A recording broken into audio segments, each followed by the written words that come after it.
नमस्कार दोस्तों, कैसे हो आप सब। आज की कहानी है सुख और दुख।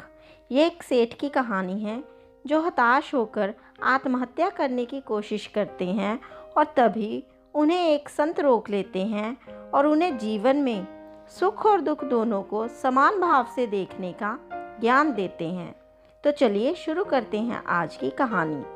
घुप अंधेरी रात में एक व्यक्ति नदी में कूदकर आत्महत्या करने का विचार कर रहा था।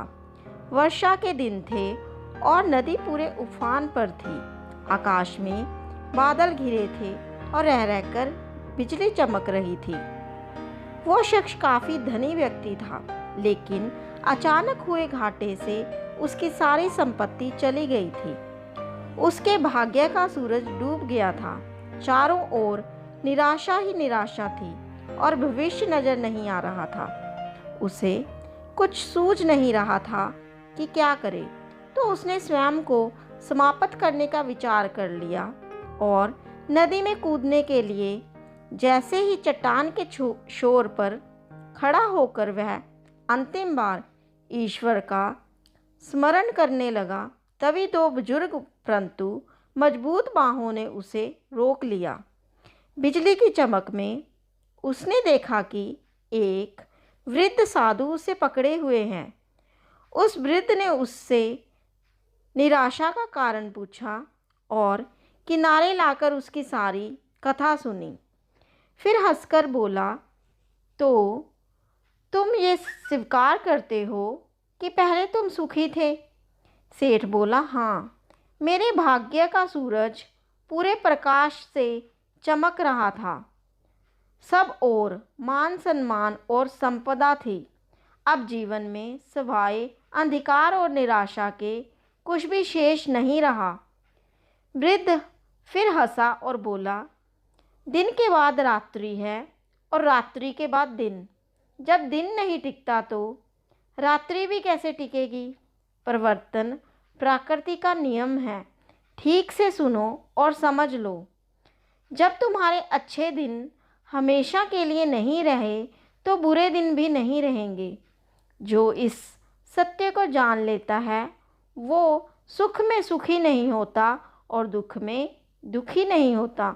उसका जीवन उस अडिग चट्टान की भांति हो जाता है जो वर्षों वर्षा और धूप में समान ही बनी रहती है। सुख और दुख को जो सब संभाव से ले, समझ लो कि उसने स्वयं को जान लिया।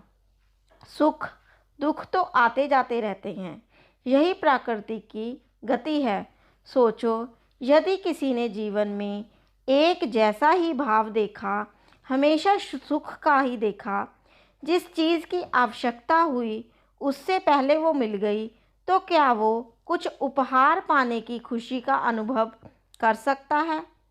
दुख ना आए तो सुख का स्वाद क्या होता है, ये कोई कैसे जाने। इसलिए जीवन में सुख और दुख दोनों ज़रूरी हैं। जो इस नियम को जान लेता है उसका जीवन बंधनों से मुक्त हो जाता है। आशा करती हूँ आज की ये शॉर्ट स्टोरी आपको ज़रूर अच्छी लगी होगी। अगर अच्छी लगी हो तो मेरे चैनल को ज़रूर सब्सक्राइब करें। तो दोस्तों, हमें भी अपने जीवन में इस कहानी से सीख लेनी चाहिए कि अगर हमारे कभी बुरे दिन आए हैं तो वो बीत जाएंगे। जब अच्छे दिन नहीं रहे तो बुरे भी नहीं रहेंगे। इसी के साथ आपसे विदा लेती हूँ। धन्यवाद। आगे भी ऐसी स्टोरियाँ डालती रहूँगी। इसके लिए चैनल को ज़रूर सब्सक्राइब करें और लाइक शेयर का कमेंट भी ज़रूर प्रेस करें।